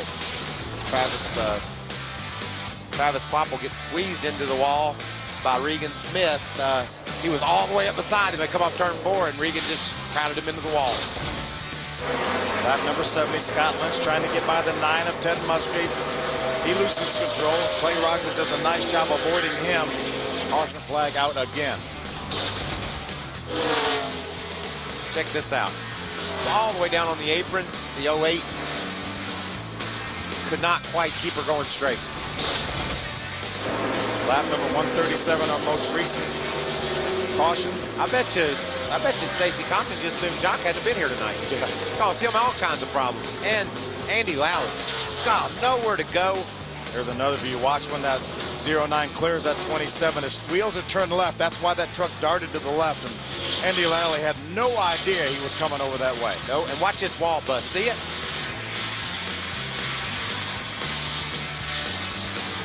Not only a lot of damage to the truck, but a lot of damage to the wall.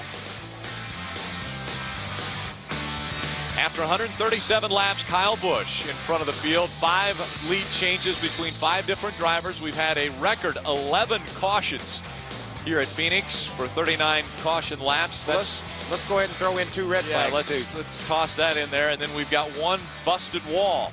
That is on the inside of turn number 4 as they would come onto pit road.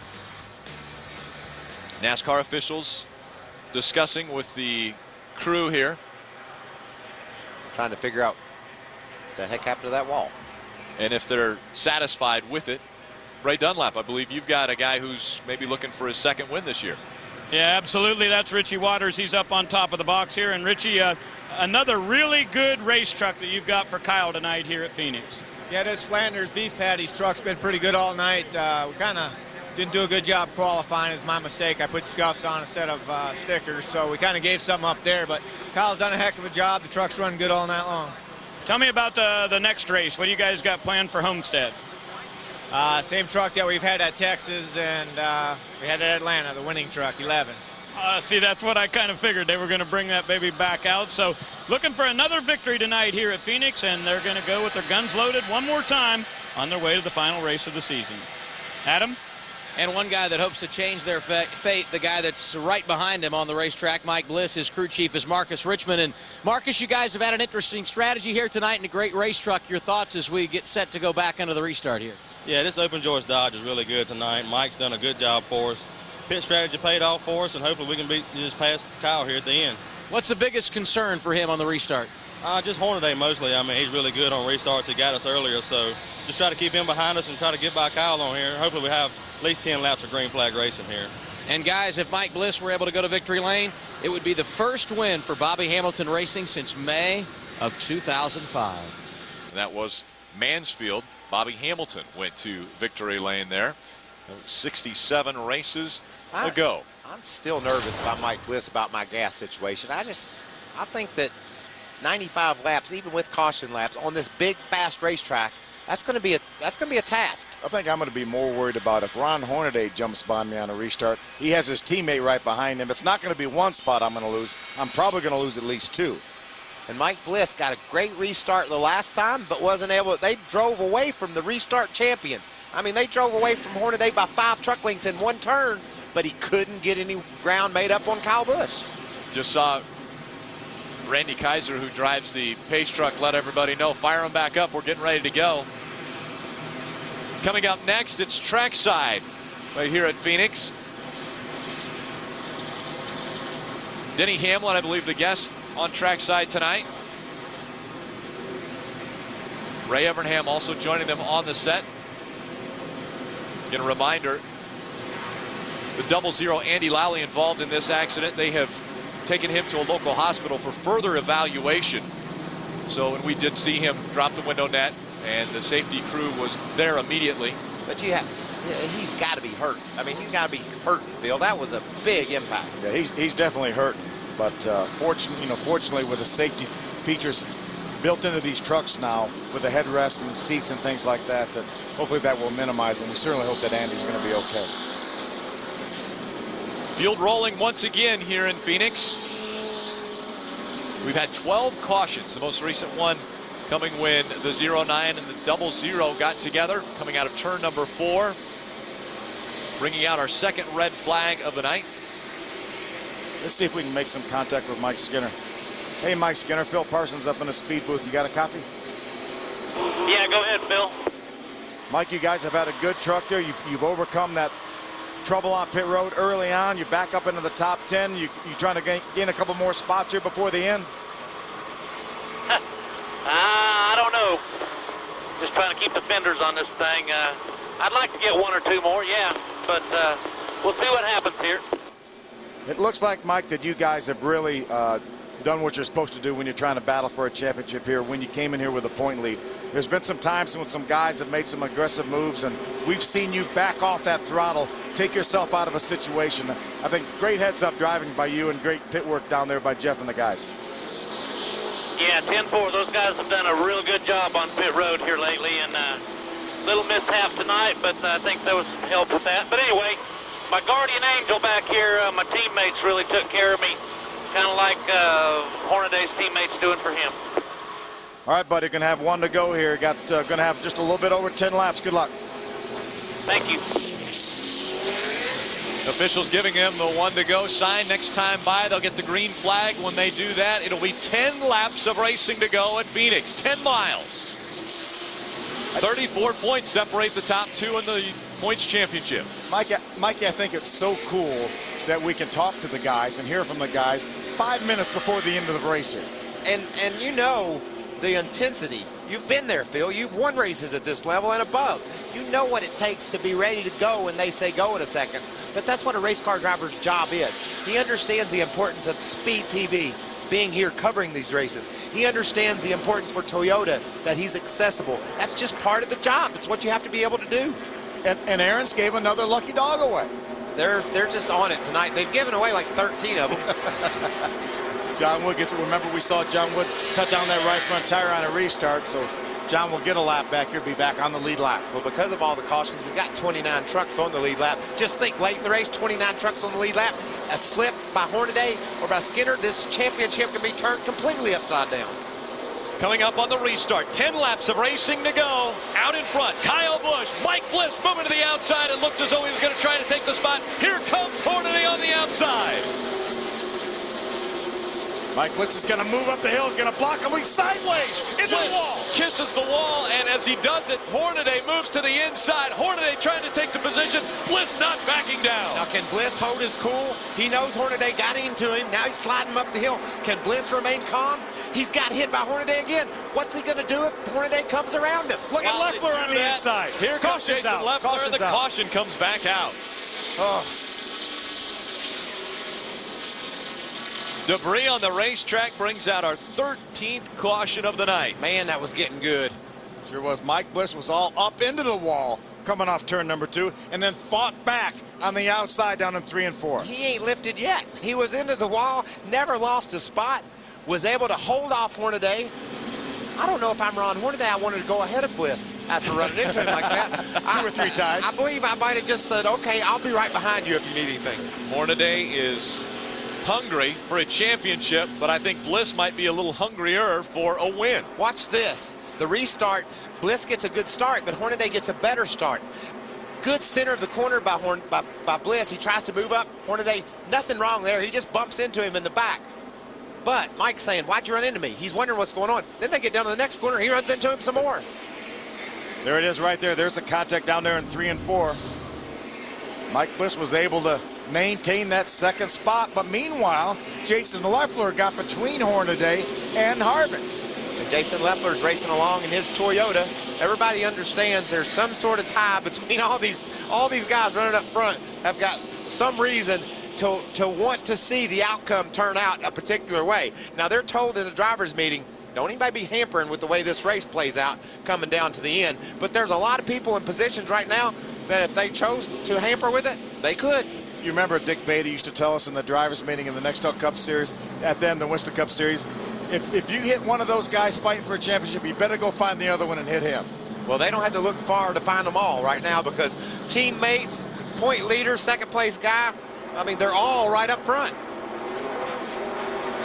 They're pointing the NASCAR officials back for the debris on the racetrack, making sure that they see it and get it off the track. There it is. That's the piece of debris they're trying to get off the track. So as they'll get that off the track, we're going to go one more lap before we get the green flag. Let's see if we can chat with Mike Bliss running second right now. Hey, Mike Bliss, Phil Parsons, can you hear me? Yes, sir. Hey, Mike, you've had a great truck. You guys have had some terrific pit strategy. Now, Mike, tell us, how do you keep your cool when you got hit a couple times by Ron Hornaday down there in 1 and 2 and then again in 3 and 4? I'm not sure. I don't think I'm doing a very good job yet. This is I'm sandwiched right between 2 guys that are pretty dang good at this restart stuff. So I want to win the race. That's all I want to do. You have run so well in that truck every time you've been in it, and I tell you, great job again. No matter what happens in these last 7 or 8 laps, great job there, Mike. All right, thanks. They're on the backstretch. They're all in line. We're single file for the restart. We're inside of 10 laps. We will have just 6 to go when they cross the start-finish line. Now let's go back a couple weeks ago. Kyle Busch won Atlanta. He was leading late last week at Texas and broke, and now he is leading again. They've come on strong here at the end of the season. They sure have. Randy Kaiser takes the pace truck back onto pit road. Field back in the hands of Kyle Busch. I don't know if I'm supposed to say this or not, but I can't wait to see what Mike Bliss does. I hope he gets a chance to run up beside these guys. Or Ron Hornaday, what Ron Hornaday does. Looking to the inside, Hornaday, will he go to the outside? Battling for second. Bliss with a good restart now. Hornaday comes to the inside. Bliss again with troubles coming off of 2. Can Hornaday take second away? He wiggled down there in 1 and 2, but he's been good on the outside down here in 3 and 4. Yeah, but look at the right front. Look at the right front of the number 4 truck, Phil. He had some damage on that corner over there. It's not as good as it was. And Hornaday's taking advantage of it, driving up the second spot. Bliss trying to hang on to the positions as they're starting to slide away. Leffler trying to take away third from him now. He drives back by him on the outside. Great corner for Mike Bliss through the center through. Top 09 bounces off the wall off 2. Makes some contact. Skinner is moving up, though. He was able to get by Setzer. Benson, though, goes by Skinner. which amazingly we thought teammates would work together. That is controversial there. Very controversial. So taking a position away from his teammate and points away from a championship hunt, Johnny Benson now moves ahead of Skinner. Kevin Harvick looks to the inside of Leffler, not able to do anything that time. Leffler's going to send him down into turn number 3. Look at Tom O'Dine looking at the outside of Harvick. Harvick sitting in 4th. In 5th, Leffler was able to get by him. So Harvick's back to 5th. Bodine 6th, Johnny Benson 7th, and Mike Skinner in 8th. Last time by, Phil Parsons, the fastest truck on the track was Ron Hornaday Jr. He outrun Kyle Busch by 1/10 of a second. He has enough time to get there. But we've seen Mike Bliss had a heck of a time doing anything with Kyle. See the points as of now, 29-point lead for Mike Skinner. Mike was able to get by Dennis Setzer, the Fastenal Dodger. Dennis fights back on the inside, not able to do anything. 2 miles of racing to go from Phoenix International Raceway. Kyle Busch looking to win his 2nd race of the 2007 season. Ron Hornaday has moved up into 2nd. Hornaday would love to get those additional 10 points for winning this race. He tries to reel in Kyle Busch. Is there enough time? They come out of turn number 4. White flag goes in the air. He's definitely catching him. I think he's going to run out of time, though. Is Johnny Benson going to finish ahead of Mike Skinner? He's 1 truck in front of him. Will he let him go back by and get those 4 points? I cannot imagine that Johnny Benson would not let Mike Skinner go by with a championship at stake here. Down the backstretch, our leader, Kyle Busch, holding off the 33 of Ron Hornaday. Kyle Busch looking to win his 6th career win in the NASCAR Craftsman Truck Series. Looking out of turn 4, checkered flag in the air. He'll win the Phoenix 150.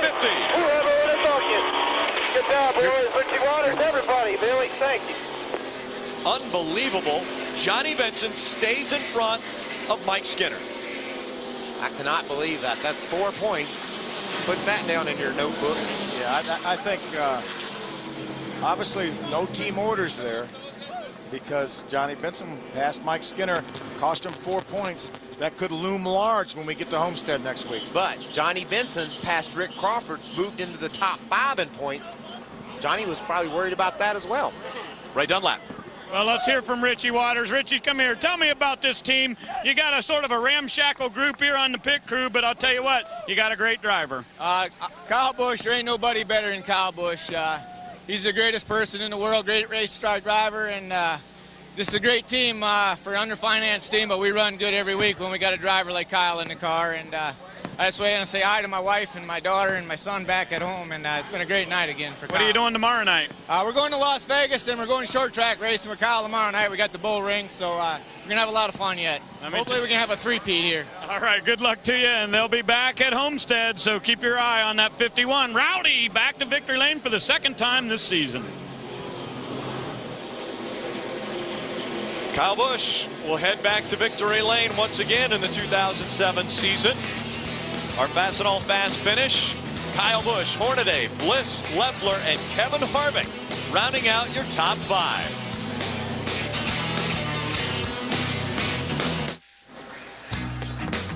Unofficial point standings after 24 races. Just 29 points separate Mike Skinner and Ron Hornaday. It's the 4th closest battle with 1 race to go in the history of the NASCAR Craftsman Truck Series. Now, what comes into play in our points championship is this pass right here. This is 4 points that on the restart you can see they got all bunched up. Skinner goes low. Look, come around the outside of Skinner. That's his teammate, Johnny Benson, driving on the outside and passing him, and they finished 7th and 8th. Johnny could have easily given that spot back. I wonder what Skinner thinks about that. Let's find out. Adam? Yeah, Mike Skinner and I standing here together watching the same video that you guys were just watching. And, Mike, we know how important and how precious points are. So your thoughts about what transpired late in the race with Johnny going by? I'm not the boss.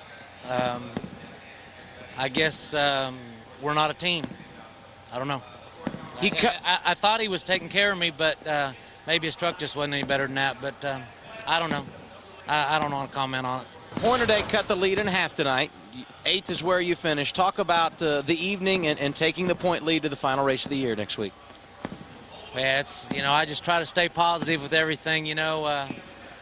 They pretty much did everything they accused us of doing, and we obviously didn't do that. So we'll go to Homestead and hammer down.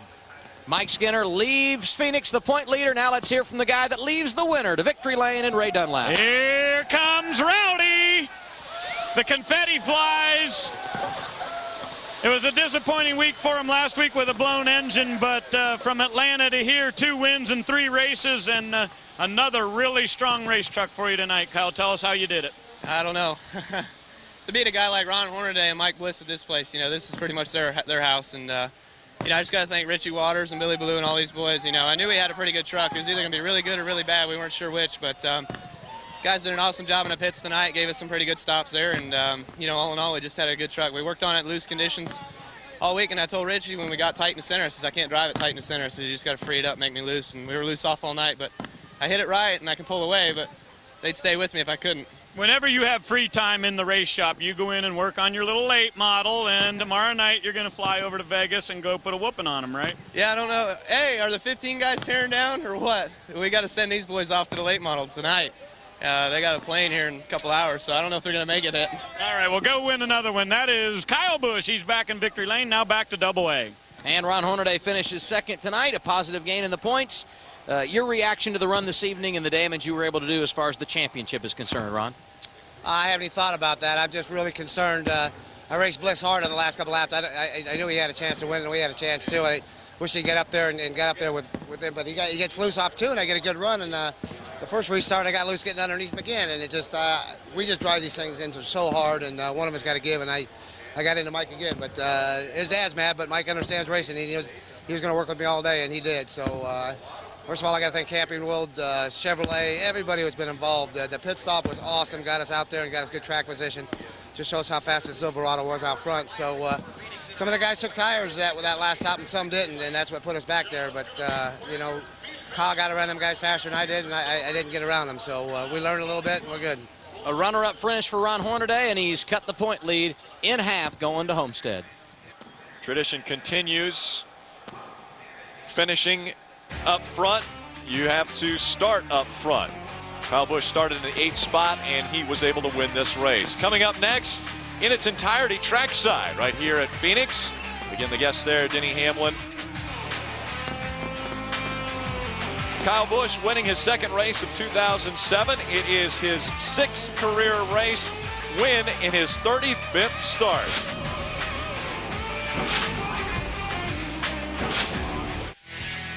Welcome back to Phoenix. Again, coming up next, it's trackside in its entirety. Ray Evernham as well as Denny Hamlin guests on the set with them. It's the 51 of Kyle Busch winning this one, but so close at the end was Mike Bliss. He's with Adam. And a season best finish for Bliss, coming home 3rd. What was the difference there at the end for you, Mike? Restarts, getting into one. I let Kyle got to the outside of me, Ron got the. We just needed a couple corners on our truck, but I'm happy, but man, I wanted to win bad, and I was going to get all up in the 51. I had a plan, but Hornaday kind of screwed that up, but it's great. The open joist Dodge was real fast. Joey Arrington Motors was great. We had the truck to win. I just screwed up on restarts. And this team continues to make progress toward the end of 2007, guys. Let's take a look at our unofficial results. Again, Busch grabbing another win in the series. You talked about the importance of where you start. All of the top 8 finishers started in the top 10. So even though you can pass good here, you need to start up front. And I love the fact that Mike Bliss didn't blame Ron Hornaday. Nope. He said, I just didn't do very good on the restart. Well, we saw Hornaday get into him in the back coming off too, but I mean, Mike moved up. He took a chance that Ron wouldn't hit him. Ron said, I got to go, man. Our next race is Ford Championship weekend from Homestead, Miami. That's next Friday. And again, continued coverage, exclusive coverage here on Speed. We'll have practice, qualifying. We'll recap the season, and then it's the setup at 7:30. And if you just saw that shot from Victory Lane and wondered why no one had on the same clothes, it's because they all came from different places, and they thought that if they worked on a truck that Kyle Busch wheeled, they might wind up in Victory Lane no matter what they look like, and there they stand. For the 2nd race in the last 3, too, by the way. And they had a great truck last week. One thing I wanted to send out our best wishes to Chief Scorer for the Busch Series, Steve Lowry. He had some surgery earlier this week, so we want to make sure he gets well soon. Again, Victory Lane, it was Kyle Busch, but in the championship hunt, You may ask, okay, what does 29 points mean? It means Mike Skinner has to finish second if Hornaday wins and leads the most laps. That's how close it is between these two. Hornaday and Skinner continue this championship battle. And I can't wait to go to Homestead next week. We still don't know what's going to happen. It's up in the air. Tune in Friday. It will all be decided right here on Speed. This copyrighted telecast may not be reproduced, retransmitted, or used in any form without the authorized written consent of NASCAR Broadcasting. NASCAR would like to thank all of our loyal fans for your continued support, and we hope you enjoyed today's broadcast.